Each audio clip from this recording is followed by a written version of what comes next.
বিশ্বের সমতা ও ন্যায্যতা নিশ্চিত করতে হবে। ইকোনমিক ফোরামে প্রধানমন্ত্রী চীনা প্রেসিডেন্টের সঙ্গে বৈঠকে গুরুত্ব পাবে তিস্তা প্রকল্প। মালয়েশিয়ার সঙ্গে মুক্ত বাণিজ্য চুক্তির সম্ভাবনা নতুন দুয়ার, বললেন ডাক্তার জাহিদুর রহমান। দেশটিতে শ্রম বাজার খোলার আশা। আওয়ামী লীগের প্রতিষ্ঠা বার্ষিকী ঘিরে নাশকতা রুখে দেওয়ার দাবি বিএনপির। রাজধানী সহ সারা দেশে শতাধিক নেতাকর্মী আটক। পাচারের টাকায় অস্থিতিশীলতার চেষ্টা করছে আওয়ামী লীগ, বলছে বিএনপি। দলটিকে ফিরতে না দেওয়ার ঘোষণা জামায়াতের। টানা বৃষ্টি ও উজানের ঢলে সুনামগঞ্জের নিম্নাঞ্চলে বন্যার আশঙ্কা। তিস্তা পারে তীব্র নদী ভাঙন, কাজ করছে টেকনিক্যাল টিম। সংবাদ সন্ধ্যায় দেখছিলেন সুপার বোর্ড সংবাদ শিরোনাম, সঙ্গে আছে আমি শারমিন নাসি। এবারে থাকছে বিস্তারিত। চীন সফরের দ্বিতীয় দিনে ওয়ার্ল্ড ইকোনমিক ফোরামের প্রেসিডেন্টের সঙ্গে সাক্ষাৎ করেছেন প্রধানমন্ত্রী তারেক রহমান। সেই সঙ্গে সামার দাভোস ফোরামের গ্লোবাল সিইও এবং বিজনেস লিডারদের সামনে বাংলাদেশের বিনিয়োগ সম্ভাবনা তুলে ধরেন তিনি। এ সময় বিশ্বের সমতা ও ন্যায্যতা নিশ্চিতের আহ্বান জানান প্রধানমন্ত্রী। পরে ক্লাইমেট লিডারশিপ সেশনে জলবায়ু ঝুঁকিতে থাকা বাংলাদেশের জন্য সহযোগিতার আহ্বান জানান তিনি। মালয়েশিয়া সফর শেষে সোমবার ২১ সদস্যের প্রতিনিধি দল নিয়ে চীনের দালিয়ানে পৌঁছান প্রধানমন্ত্রী তারেক রহমান। এই সময় তাকে রাষ্ট্রীয় সম্মান ও লাল গালিচা সংবর্ধনা দেয় চীন। প্রধানমন্ত্রীর চীন সফরের দ্বিতীয় দিনের কার্যক্রম নিয়ে দেশটির দালিয়ানের সাংগ্রিলা হোটেলে সংবাদ সম্মেলন করে প্রধানমন্ত্রীর প্রেস উইং। এ সময় জানানো হয়, দালিয়ান আন্তর্জাতিক সম্মেলন কেন্দ্রে ওয়ার্ল্ড ইকোনমিক ফোরামের প্রেসিডেন্ট আলোইস জোভিংকের সঙ্গে সৌজন্য সাক্ষাৎ করেন প্রধানমন্ত্রী। সামার দাভোস ফোরামে গ্লোবাল সিইও এবং বিজনেস লিডারদের সামনে বাংলাদেশের বিনিয়োগ সম্ভাবনা তুলে ধরেন প্রধানমন্ত্রী। বাংলাদেশের গণতান্ত্রিক সরকার কিভাবে বিনিয়োগ বৃদ্ধি করতে পারে, কিভাবে কর্মসংস্থান সৃষ্টি করতে পারে, কিভাবে দেশের মানুষের অগ্রযাত্রার পথকে আরো ধাবিত করা যায়, এগুলি নিয়ে তাদের বিশদ আলোচনা হয়েছে। এবং ওয়ার্ল্ড ইকোনমিক ফোরামে আজকে অনেকেই বাংলাদেশ সরকারের বিভিন্ন কর্মসূচির ভূয়সী প্রশংসা করে। সেই সঙ্গে ওয়ার্ল্ড ইকোনমিক ফোরামের ক্লাইমেট লিডারশিপ সেশনে নির্বাচনী ইশতেহার অনুযায়ী জলবায়ু বিষয়ক প্রতিশ্রুতি বাস্তবায়নের সরকারের উদ্যোগ তুলে ধরেন প্রধানমন্ত্রী। তিনি জলবায়ু সংকট মোকাবেলায় বৈশ্বিক সংহতি, প্রযুক্তি হস্তান্তর ও যৌথ দায়িত্ববোধের ভিত্তিতে কার্যকর আন্তর্জাতিক সহযোগিতার আহ্বান জানিয়েছেন। প্রেস উইং আরো জানায়, ২০,০০০ কিলোমিটার খাল খনন ও পুনঃখনন, পদ্মা ও তিস্তার পানি ব্যবস্থাপনার উন্নয়ন সহ নানা প্রকল্পের কথা বিশ্ব দরবারে তুলে ধরেছেন প্রধানমন্ত্রী। আগামী ৫ বছরে ২০,০০০ কিলোমিটার নদী ও খাল খনন এবং পুনঃখনন, পদ্মা ও তিস্তা অববাহিকার পানি ব্যবস্থাপনা উন্নয়ন, ৫ বছরে ২৫ কোটি বৃক্ষরোপণ, সবুজ শিল্পের বিকাশ, পাট শিল্প ও পরিবেশ বান্ধব ইলেকট্রিক ভেহিকেল চালু এবং নবায়নযোগ্য জ্বালানির শতকরা ২০% উন্নতি করার যে লক্ষ্যমাত্রা, সেটি তিনি বিশ্ব দরবারে বাংলাদেশের পক্ষ থেকে উপস্থাপন করেছেন। বুধবার সকালে ওয়ার্ল্ড ইকোনমিক ফোরামের বার্ষিক সম্মেলনে অংশ নেবেন প্রধানমন্ত্রী তারেক রহমান। চীন সফরে দুই দেশের মধ্যে প্রায় ১৫ থেকে ১৭টি চুক্তি ও সমঝোতা স্মারক সই হওয়ার সম্ভাবনা রয়েছে। তন্দ্রা তারুণ্য, দেশ টিভি, ঢাকা। মালয়েশিয়ার প্রথম দ্বিপক্ষীয় সফরে দেশটির সরকার ও জনগণের উষ্ণ আতিথেয়তায় গভীর কৃতজ্ঞতা প্রকাশ করেছেন প্রধানমন্ত্রী তারেক রহমান। মঙ্গলবার নিজের ভেরিফাইড ফেসবুক পোস্টে সফরটিকে অত্যন্ত ফলপ্রসূ ও ঐতিহাসিক বলে উল্লেখ করেন তিনি। প্রধানমন্ত্রী জানান, মালয়েশিয়ার প্রধানমন্ত্রী আনোয়ার ইব্রাহিম ও রাজা সুলতান ইব্রাহিমের আন্তরিক অভ্যর্থনায় তিনি অভিভূত। এ সময় দেশের বহুমাত্রিক সম্পর্ককে নতুন উচ্চতায় নিয়ে যেতে এবং জনশক্তি ও বাণিজ্য খাতে সহযোগিতা বাড়াতে যৌথভাবে কাজ করার প্রত্যয় জানান প্রধানমন্ত্রী।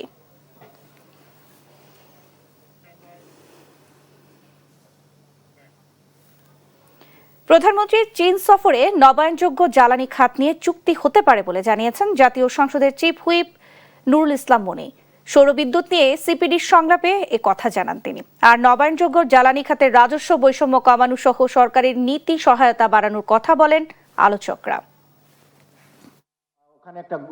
পাকিস্তানের সৌর বিদ্যুতের বিপ্লব থেকে শিক্ষা নিয়ে জাতীয় বাজেটের আলোকে বাংলাদেশের নবায়নযোগ্য জ্বালানি খাতে করণীয় সম্পর্কে রাজধানীর একটি হোটেলে সেমিনার করে সিপিডি। আমাদের অনুষ্ঠানে প্রধান অতিথি হিসেবে মূল প্রবন্ধে পাকিস্তানের জ্বালানি বিশেষজ্ঞ বাসিত ঘৌরি তুলে ধরেন সাশ্রয়ী মূল্যে সোলার প্যানেল স্থাপনের মাধ্যমে বিদ্যুৎ উৎপাদনে পাকিস্তানের অভিজ্ঞতার কথা। নবায়নযোগ্য জ্বালানির ব্যবহার বাড়াতে এ খাতে রাজস্ব বৈষম্য কমানোর আহ্বান জানান বিশেষজ্ঞরা। সরকারের উচিত হবে বাজেটে পাশ হওয়ার আগেই নবায়নযোগ্য জ্বালানির সুবিধার ক্ষেত্রে এই রাজস্ব বৈষম্য যেন তুলে ফেলা হয় এবং সকল ধরনের ইসের ক্ষেত্রে আমদানির পর্যায়ে শূন্য শুল্কে যাতে এই জিনিসগুলো নিয়ে আসা হয়। অন্যদিকে আমদানি নির্ভরতা কমানোর পাশাপাশি সৌর বিদ্যুতের উৎপাদন বাড়ানোর লক্ষ্যে সরকারের নীতিগত সহায়তা চান খাত সংশ্লিষ্টরা। অবশ্যই আমাদের হলো গভর্নমেন্টের লেভেল থেকে আমাদের পলিসি সাপোর্ট বা ডিউটি ফ্রি ট্যাক্স দরকার। ফাইন্যান্সিং, যেটা বাসিত বললো, ফাইন্যান্সিং লাগবে না। আপনার লোকজন কষ্টের জন্য যখন বাড়ি ভাড়ার থেকে তার ইলেকট্রিসিটির দাম বেশি হয়, সে নিজেই বাজার থেকে কিনে এসে লাগিয়ে ফেলবে। বড় অঙ্কের যদি হাউস হোল্ড এবং ইন্ডাস্ট্রিতে যদি সোলার চলে আসে, তখন যদি আমরা এই 20% পর্যন্ত যদি পৌঁছতে পারি, তাহলে কিন্তু একটা বড় অঙ্কের কিন্তু আমাদের আমদানি নির্ভরতা কমে যাবে। জ্বালানি সংকট নিরসনে নবায়নযোগ্য জ্বালানি রূপান্তরে সরকার কাজ করছে বলে জানান চিফ হুইপ নুরুল ইসলাম মনি। গভর্নমেন্টের সকল সদিচ্ছা আছে, কোনো এই সেক্টরটা যদি এগিয়ে আসে, গভর্নমেন্ট এখন বর্তমানে আমাদের প্রধানমন্ত্রী বর্তমানে চায়না আছেন এবং আপনারা দেখবেন এখনো ডিসিশন হয় নাই, আপনারা দেখবেন বড় চুক্তি হবে আমাদের এই সোলার ব্যাপারটা নিয়ে ইনশাআল্লাহ। নবায়নযোগ্য জ্বালানি খাতে পাকিস্তানের সফলতা অনুসরণ করার আগে বাংলাদেশকে নিজেদের সক্ষমতা বাড়িয়ে পরিকল্পনা প্রণয়নের তাগিদ দেন বিশেষজ্ঞরা। আরাফাত ইসলাম, দেশ টিভি, ঢাকা। রোহিঙ্গা সংকট নিরসন ও আসিয়ানে যুক্ত হতে বাংলাদেশকে সহায়তা করবে মালয়েশিয়া, এমনটি জানিয়েছেন প্রধানমন্ত্রীর তথ্য উপদেষ্টা ডাক্তার জাহিদুর রহমান। মঙ্গলবার সচিবালয়ে ব্রিফিংয়ে তিনি বলেন, মালয়েশিয়ার সঙ্গে মুক্ত বাণিজ্য চুক্তির সম্ভাবনার নতুন দুয়ার খুলেছে। সেই সঙ্গে দেশটিতে শ্রমবাজার খোলার আশাও জানান তিনি। সরকারের বিভিন্ন মন্ত্রণালয়ের অর্জন নিয়ে নিয়মিত আয়োজন সংবাদ সম্মেলন। সচিবালয়ে সংবাদ সম্মেলনে কথা বলেন প্রধানমন্ত্রী তথ্য সম্প্রচার উপদেষ্টা doctor Zahidur Rahman. 7,71,000 metric ton বেশি খাদ্য মজুদ আছে। শুরুতেই বিভিন্ন মন্ত্রণালয়ের কর্মকাণ্ড তুলে ধরেন তিনি। প্রধানমন্ত্রীর মালয়েশিয়া সফর নিয়ে বলেন, দুই দেশের মধ্যে মুক্ত বাণিজ্য চুক্তি হয়েছে, যা গুরুত্বপূর্ণ। শ্রম বাজার দ্রুত খুলবে বলে আশা প্রকাশ করেন তিনি। উপদেষ্টা বলেন, রোহিঙ্গা সংকট নিরসনে বাংলাদেশের পাশে থাকবে মালয়েশিয়া। রোহিঙ্গা ইস্যুতে সমর্থন পুনর্ব্যক্ত, এটা একটা বড় সংকট। ইনফ্যাক্ট আওয়ামী লীগের সময় থেকে শুরু হয়েছিল, যেটা কোনো সিগনিফিক্যান্ট উন্নতি এখনো হয়নি। আমাদের রাষ্ট্রের স্বার্থে, রাষ্ট্রের নিরাপত্তার স্বার্থে এটা সমাধান করতে হবে এবং মালয়েশিয়ার মতো দেশকে এটার সাথে সম্পৃক্ত করতে পারা আমাদের জন্য বড় অর্জন হবে।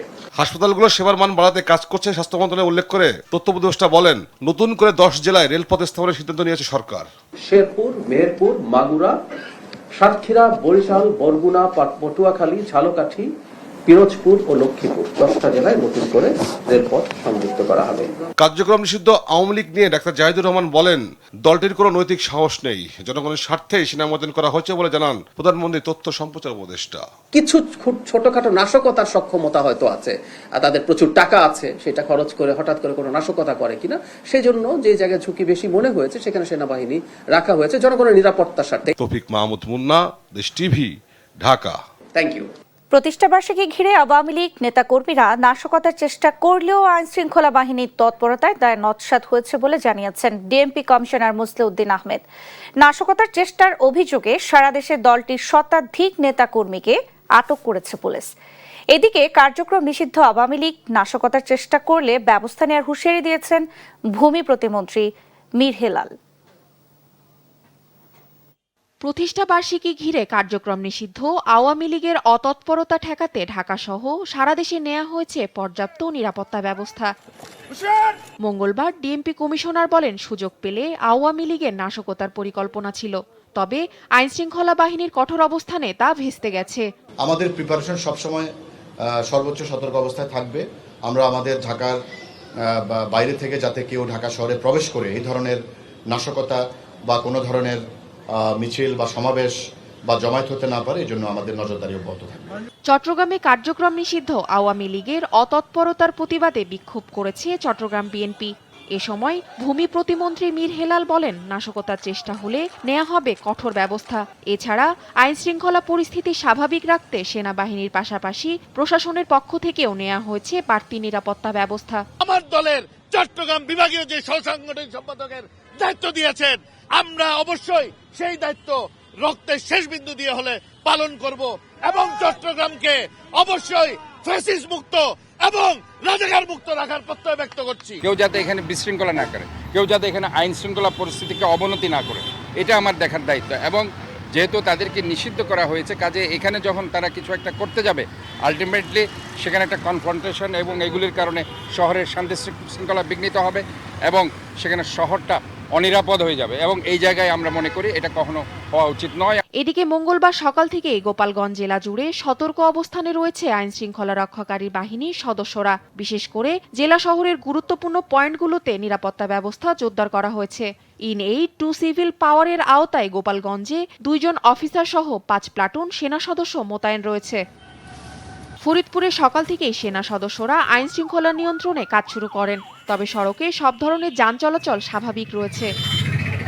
এছাড়াও গাজীপুর, নারায়ণগঞ্জ, নড়াইল সহ বিভিন্ন স্থানে নাশকতা এড়াতে সতর্ক অবস্থানে রয়েছে সেনাবাহিনী ও আইন শৃঙ্খলা রক্ষাকারী বাহিনী। নাশকতার চেষ্টার অভিযোগে আটক করা হয়েছে শতাধিক নেতাকর্মীকে। তাসফিয়া ইসলাম, নিউজ ডেস্ক, দেশ টিভি। পাচার করা টাকা ব্যবহার করে সন্ত্রাসী কর্মকাণ্ডের মাধ্যমে দেশকে অস্থিতিশীল করার চেষ্টা করছে পতিত ফ্যাসিস্ট আওয়ামী লীগ। এমন অভিযোগ করেছেন বিএনপির সিনিয়র যুগ্ম মহাসচিব রুহুল কবির রিজভী। বলেন, কার্যক্রম নিষিদ্ধ দলটির উত্থান এ দেশে আর সম্ভব নয়। এর আগে বিএনপির কেন্দ্রীয় কার্যালয়ের সামনে থেকে তার নেতৃত্বে মিছিল করে যুবদল ও ছাত্রদল। কার্যক্রম নিষিদ্ধ আওয়ামী লীগের প্রতিষ্ঠা বার্ষিকী ঘিরে কোনো প্রকার কর্মসূচি কিংবা নাশকতা যেন না হয়, সেই জন্য আইন শৃঙ্খলা বাহিনীর পাশাপাশি সতর্ক অবস্থানে আছে বিএনপি ও অঙ্গ সংগঠনের নেতাকর্মীরা।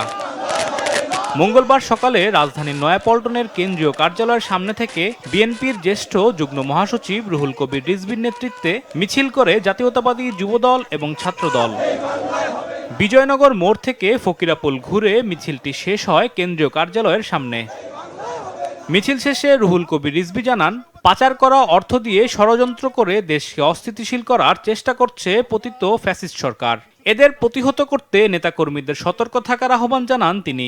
একটি অবাধ সুষ্ঠু নির্বাচন, যে নির্বাচন শেখ হাসিনা কেড়ে নিয়েছিল, কেড়ে নিয়ে তার ভয়ঙ্কর দুঃশাসন এবং রক্ত পিপাসু সরকার গঠন করেছিল, মানুষের বাঁচবার সকল অধিকার কেড়ে নিয়েছিল। তারা আজকে নানা কায়দায় নানাভাবে তাদের চুরি করা টাকা, তাদের পাচার করা টাকা, লক্ষ লক্ষ কোটি টাকা, সেই টাকা ব্যবহার করে সমাজের মধ্যে, দেশের মধ্যে অস্থিতিশীলতা এবং সন্ত্রাসী কর্মকাণ্ড তারা করার চেষ্টা করছে। বলেন, ফ্যাসিস্ট আওয়ামী লীগ যতই চেষ্টা করুক তাদের উত্থান আর সম্ভব নয়। এই অগ্রগতি, সমৃদ্ধি, শান্তি, গণতন্ত্র, বহুদলীয় গণতন্ত্র, মানুষের মত প্রকাশের স্বাধীনতা, এটাকে আবার বন্ধ করার চক্রান্ত তারা করছে তাদের উত্থানের মধ্যে দিয়ে। ওইটা আর সম্ভব নয়। জনগণ ঐক্যবদ্ধ, গণতান্ত্রিক শক্তি ঐক্যবদ্ধ। আলিমুজ্জামান সাফওয়ান, দেশ টিভি, ঢাকা। একটি কার্যক্রম নিষিদ্ধ দলের তৎপরতা চোখে পড়া জাতির জন্য ব্যর্থতা বলে মন্তব্য করেছেন সড়ক পরিবহন ও রেলপথ মন্ত্রী শেখ রবিউল আলম। আর পতিত স্বৈরাচার কিংবা কোনো নিষিদ্ধ সংগঠন যেন অরাজকতা করতে না পারে, সেজন্য সবাইকে সতর্ক থাকার আহ্বান জানান প্রাথমিক ও গণশিক্ষা প্রতিমন্ত্রী ববি হাজ্জাজ। মঙ্গলবার সকালে মুন্সিগঞ্জের সিরাজদিখানে ধলেশ্বরী নদীর উপর নির্মিত রেল সেতুর ঢাকা প্রান্তের ভায়াডাক্টের নিচে বৃক্ষরোপণ কর্মসূচির উদ্বোধন করেন রেলপথ মন্ত্রী শেখ রবিউল আলম। এ সময় নানা ইস্যুতে কথা বলেন তিনি। তার মতে, কার্যক্রম নিষিদ্ধ একটি দলের তৎপরতা চোখে পড়া জাতির জন্য ব্যর্থতা। দলটি জন আকাঙ্ক্ষা এবং জনগণের প্রতিপক্ষ হয়ে পরিত্যক্ত ও কার্যক্রম নিষিদ্ধ হয়েছে বলেও মন্তব্য করেন মন্ত্রী। নিষিদ্ধ মানে নিষিদ্ধই। এখন বলবেন যে একটা রাজনৈতিক দলে নিষিদ্ধ, এটা আমরা জাতি কিভাবে দেখে? জাতি নিষিদ্ধ চেয়েছে বিধায় নিষিদ্ধ হয়েছে, এবং জাতি নিষিদ্ধ হওয়ার জন্য গণ অভ্যুত্থান করেছে, দেশ থেকে ভেগে যেতে বাধ্য করেছে। এখন জনগণও তাদেরকে নিষিদ্ধ করেছে এবং আইনও তাদের নিষিদ্ধ। এদিকে রাজধানীর মোহাম্মদপুর বেড়িবাঁধ এলাকায় বৃক্ষরোপণ এবং খাল পরিষ্কার কর্মসূচি পরিদর্শন করেন প্রাথমিক ও গণশিক্ষা প্রতিমন্ত্রী ববি হাজ্জাজ। বলেন, জবাবদিহিতার সরকার প্রতিষ্ঠায় নিরলস কাজ করছে বিএনপি। দেশে কার্যক্রম নিষিদ্ধ দলের অরাজকতা ঠেকাতে সতর্ক থাকার কথাও জানান তিনি। আমাদের দলীয় নেতাকর্মী নেতৃবৃন্দ সকলে বিশাল বিশাল প্রোগ্রাম করছেন।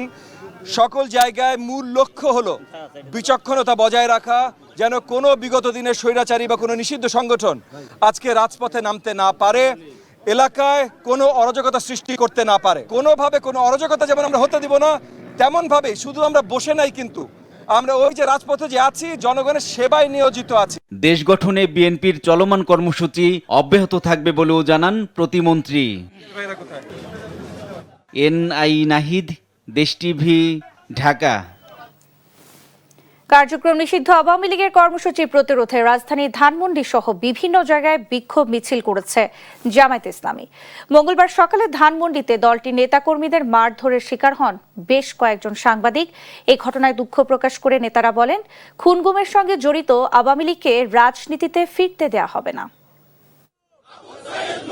কার্যক্রম নিষিদ্ধ আওয়ামী লীগের প্রতিষ্ঠা বার্ষিকী উপলক্ষে নাশকতা ঠেকাতে ধানমন্ডি 32 অবস্থান নেয় জামায়াত কর্মীরা। এ সময় তারা বিক্ষোভ মিছিল করেন। মঙ্গলবার সকাল 9টার দিকে মিছিল শেষে সাংবাদিকদের উপর হামলা করে দলটির নেতাকর্মীরা। এতে আহত হন বেশ কয়েকজন সাংবাদিক।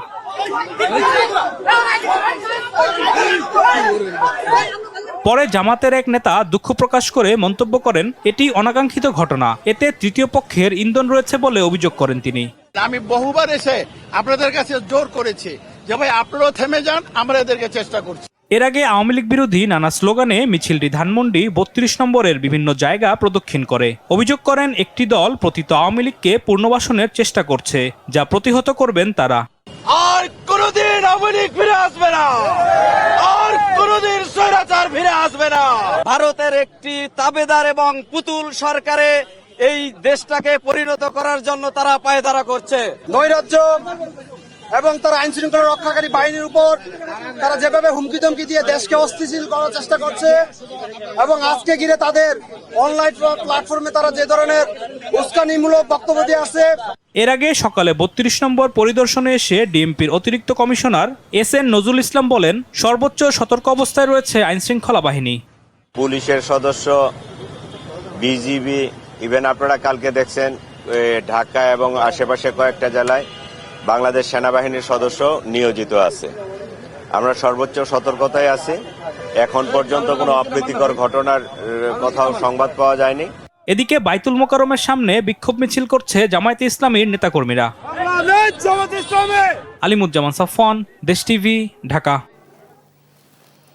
বিএনপি একদলীয় ফ্যাসিবাদী শাসন ব্যবস্থার দিকে এগিয়ে যাচ্ছে বলে মন্তব্য করেছেন জামায়াতে ইসলামী আমির ও বিরোধী দলীয় নেতা ডাক্তার শফিকুর রহমান।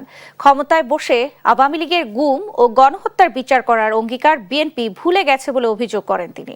এদিকে আওয়ামী লীগের বিচার না করায় বিএনপি এখন জনগণের কাঠগড়ায় দাঁড়িয়েছে বলে মন্তব্য করেছেন এনসিপির আহ্বায়ক ও বিরোধী দলীয় চিফ হুইপ মোহাম্মদ নাহিদ ইসলাম। আওয়ামী লীগের রাজনীতি করার সুযোগ 5 আগস্টই শেষ হয়ে গেছে বলেও মন্তব্য করেন তিনি। আওয়ামী লীগের দেশে আসার, আওয়ামী লীগের রাজনীতি করার সুযোগ বাংলাদেশে 5ই আগস্টেই সমাপ্ত হয়েছে।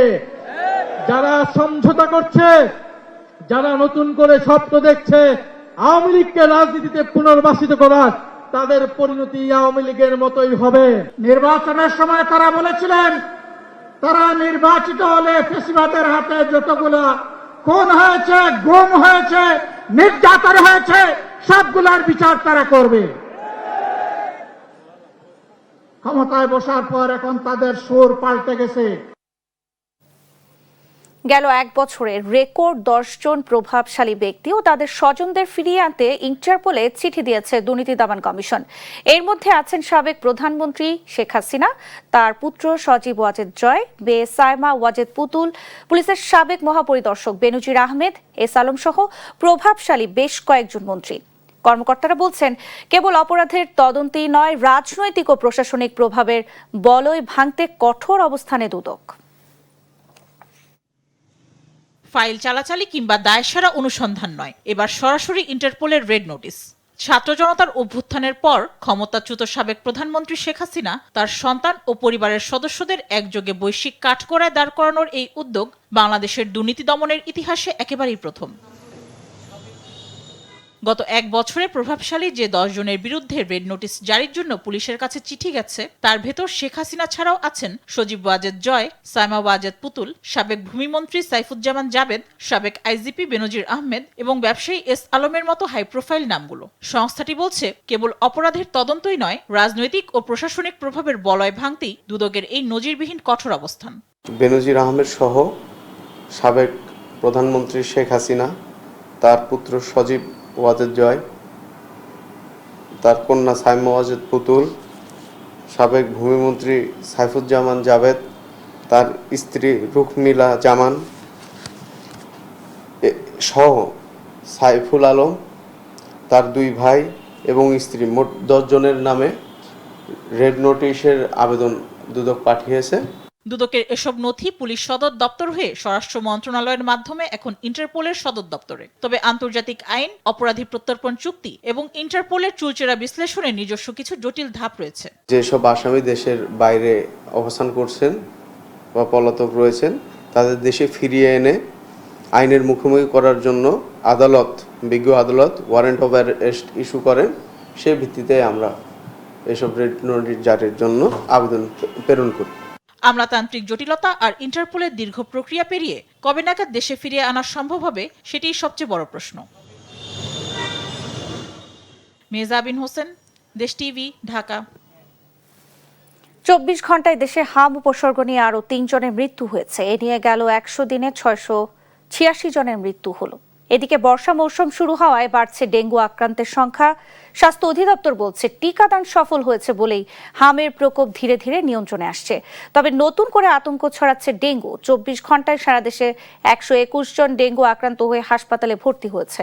চলতি বছর ডেঙ্গুতে মারা গেছে 10 জন। ডেঙ্গু মোকাবেলায় ক্লিনিক্যাল ম্যানেজমেন্টের আওতায় দেশের সরকারি বেসরকারি হাসপাতাল থেকে 3 জন করে চিকিৎসককে প্রশিক্ষণ দেওয়া হচ্ছে বলেও জানান এই পরিচালক। হামে আক্রান্ত রোগীর সংখ্যা কমে যাচ্ছে, মৃত্যু সংখ্যা বাড়ার কোনো প্রশ্ন আসে না এবং মৃত্যুর সংখ্যা বাড়ছেও না, 1 2 জন এরকম করে।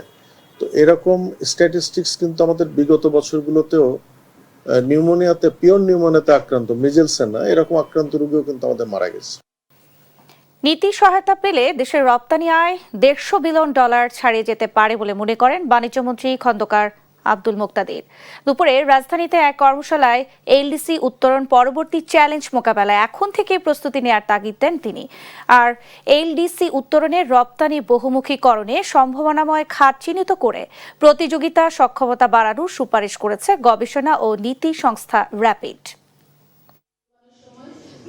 দেশের রপ্তানি খাতকে আরও প্রতিযোগিতামূলক ও বহুমুখী করার লক্ষ্যে সম্ভাবনাময় বেসরকারি খাতগুলো নিয়ে গবেষণা প্রতিবেদন প্রকাশ করেছে গবেষণা ও নীতি প্রতিষ্ঠান research and policy integration for development rapid. এই বাবলটাই কিন্তু আমাদের বড় করতে হবে। বুধবার রাজধানীর সিডাপ মিলনায়তনে এলডিসি উত্তরণের পর আন্তর্জাতিক বাণিজ্যে দেশের অবস্থান, রপ্তানি বৈচিত্র্য বৃদ্ধি এবং নতুন খাতের সম্ভাবনা তুলে ধরা হয় গবেষণায়। এতে বলা হয়, এলডিসি উত্তরণে বাংলাদেশ ধীরে ধীরে বিভিন্ন বাণিজ্যিক সুবিধা হারাবে, যা রপ্তানি খাতে নতুন চ্যালেঞ্জ তৈরি করবে। হবে সেটার মাধ্যমে এই রেকমেন্ডেশনটাকে যেন জাতিসংঘের সিদ্ধান্ত হিসেবে আসে, তাহলে হয়তো আমরা 2 থেকে 3 বছর একটা অতিরিক্ত সময় পেতে পারি, যেটা আমাদেরকে প্রস্তুতির জন্য সাহায্য করবে। পরিস্থিতি মোকাবিলায় সম্ভাবনাময় খাতগুলোকে চিহ্নিত করে কার্যকর পদক্ষেপ নেওয়ার তাগিদ দেন অংশীজনরা। সেই সঙ্গে বিভিন্ন দাবিও জানান তারা। কনফার্ম করবে যে না, আমি বাংলাদেশ থেকে এত মিলিয়ন করে নিতে চাই, তখন কিন্তু আপনি জানবেন আপনাদেরকে আমাদের টাকা চেতে হবে না, আমরা ইনভেস্টমেন্ট করব। বাণিজ্য মন্ত্রী খন্দকার আব্দুল মুক্তাদির বলেন, যথাযথ নীতি সহায়তা পেলে রপ্তানি আয় কয়েক গুণ বাড়বে। এজন্য এলডিসি উত্তরণ পরবর্তী চ্যালেঞ্জ মোকাবিলায় আগাম প্রস্তুতি জরুরি। 50 বিলিয়নের এক্সপোর্টটাকে 100-150 বিলিয়নে নিয়ে যাওয়া এত কঠিন কোনো কাজ না, জানান পাট শিল্পকে পরিকল্পিতভাবে এগিয়ে নিতে কাজ করছে সরকার। এ সময় প্রধানমন্ত্রী চীন সফরে 2 দেশের মধ্যে সমঝোতা স্মারক সইয়ের আশাও জানান বাণিজ্য মন্ত্রী।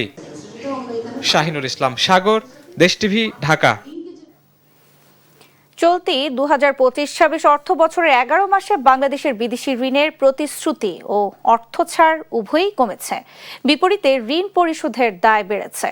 মঙ্গলবার প্রকাশিত অর্থনৈতিক সম্পর্ক বিভাগের সর্বশেষ প্রতিবেদন বলছে, গেল অর্থ বছরের একই সময়ের তুলনায় অর্থ ছাড় কমেছে $100 কোটি বেশি। এই সময়ে $400 কোটি বেশি ঋণ পরিশোধ করেছে। ইআরটির তথ্য বলছে, 2025 সালের জুলাই থেকে 2026 সালের মে পর্যন্ত সময়ে বিদেশি ঋণের মোট প্রতিশ্রুতি ছিল $423 কোটি। আগের অর্থ বছরের একই সময়ে ছিল $549 কোটি। প্রতিশ্রুতির পাশাপাশি বিদেশি ঋণের প্রকৃত অর্থ ছাড়েও নেতিবাচক প্রবণতা ছিল।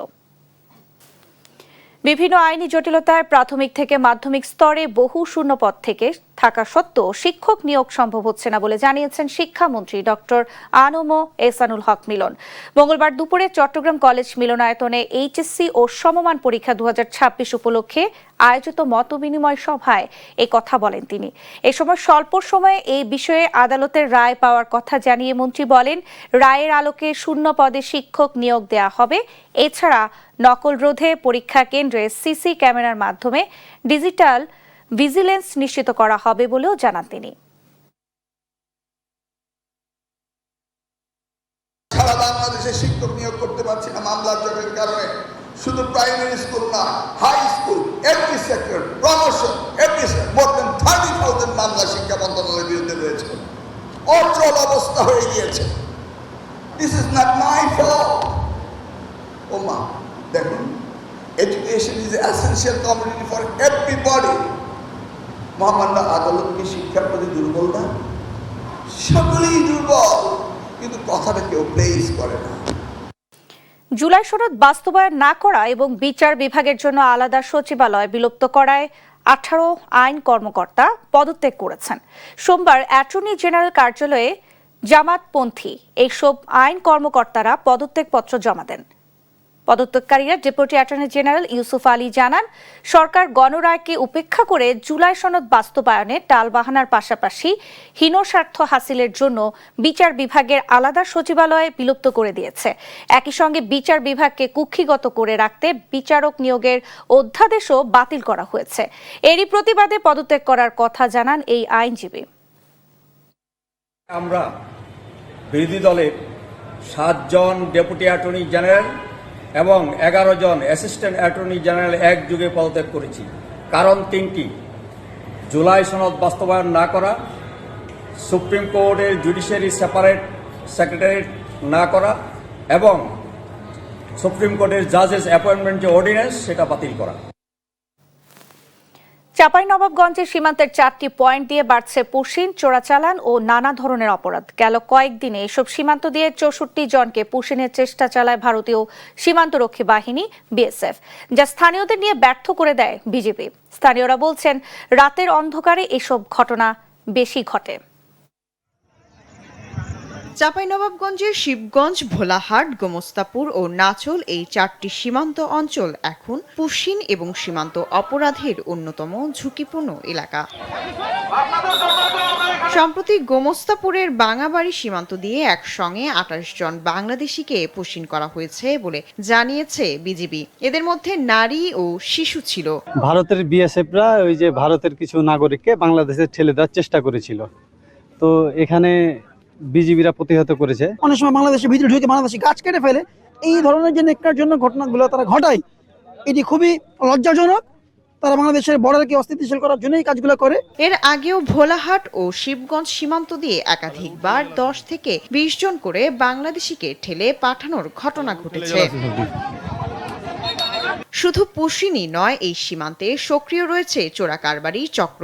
মাদক, গরু, স্বর্ণ ও মানব পাচার সব মিলিয়ে সীমান্ত এলাকা এখন অপরাধের হটস্পট হয়ে উঠেছে। চোরের মতো রাতের আধারে বিভিন্নভাবে তারা পুশিন চেষ্টা করছে চোরাকারবারিদের মতো, সেটা কখনোই বাংলাদেশের জনগণ মেনে নেবে না। স্থানীয়দের দাবি, রাতের অন্ধকারে এসব ঘটনা বেশি ঘটে এবং এতে বাড়ছে নিরাপত্তা ঝুঁকি। শায়লা খান, দেশ টিভি, ঢাকা। টানা বৃষ্টিপাত ও উজানের ঢলে সুনামগঞ্জের নিম্নাঞ্চলে বন্যার শঙ্কা দেখা দিয়েছে। এরই মধ্যে জেলার বিভিন্ন নদ নদীর পানি বেড়ে লোকালে ঢুকতে শুরু করেছে। এদিকে তিস্তা নদীর পানি কমতে শুরু করলেও নদী ভাঙন থামছেই না। ভাঙন রোধে 3 সদস্যের টেকনিক্যাল টিম করেছে এলজিইডি। গত কয়েকদিন ধরে টানা বৃষ্টি ও পাহাড়ি ঢলের কারণে সুনামগঞ্জের বিভিন্ন নদ নদীর পানি বাড়তে শুরু করেছে। এরই মধ্যে লোকালয়ে ঢুকছে ঢলের পানি। পরিস্থিতি মোকাবিলায় সর্বাত্মক প্রস্তুতি গ্রহণ করেছে জেলা প্রশাসন। তিস্তা নদীর পানি কমতে শুরু করলেও নদী ভাঙন থামছে না। তীব্র স্রোতে রংপুরের গঙ্গাচড়ার তিস্তা সেতু রক্ষা বাঁধে ব্যাপক ভাঙন দেখা দিয়েছে। ভাঙন রোধে 3 সদস্যের টেকনিক্যাল টিম গঠন করেছে এলজিইডি। আগামী শুক্রবার সরেজমিন পরিদর্শনে যাবেন রংপুর ডিসি। কিছুদিন আগে খরালির সময় ওই জায়গায় একটা বেড়িবাঁধ দিছে বাঁশ দিয়ে, সেই বেড়িবাঁধটা আর কি পরশুদিন চলে গেছে। এখন চলে যাওয়ার কারণে আমাদের যে পাটটা যে আছে পাটটা এখন ভাঙতেছে। এখানে বাঁশের খুঁটি দিয়েছে, বাঁশের খুঁটি দিয়ে কোনোদিন নদী আটকাইতে পারবে? 1 মিটার গলি তো ডাবায় নাই। এখানে সরকারের টাকা, জনগণের টাকাটা দুর্নীতি করে খাইছি সব। জামালপুরের দেওয়ানগঞ্জে উজান থেকে নেমে আসা পাহাড়ি ঢলে ভিটেমাটি হারিয়েছে 20টি পরিবার। ভাঙনের হুমকিতে রয়েছে স্কুল, বিজিবি ক্যাম্প সহ সরকারি স্থাপনা। এদিকে সিলেটের পর্যটন স্পট সাদা পাথর সহ বিভিন্ন নদ নদীর পানি কমতে শুরু করেছে, ফলে পরিস্থিতি স্বাভাবিক হচ্ছে পর্যটন এলাকায়। এছাড়া শেরপুরে পাহাড়ি নদ নদীর পানি নামতে শুরু করায় স্বস্তিতে রয়েছেন কৃষক ও স্থানীয়রা। সুপ্রিয়া তৃষা, নিউজ ডেস্ক, দেশ টিভি। এই ছিল এখনকার সংবাদ সন্ধ্যা। পরে বুলেটিন দেখার আমন্ত্রণ রইল। ধন্যবাদ সবাইকে।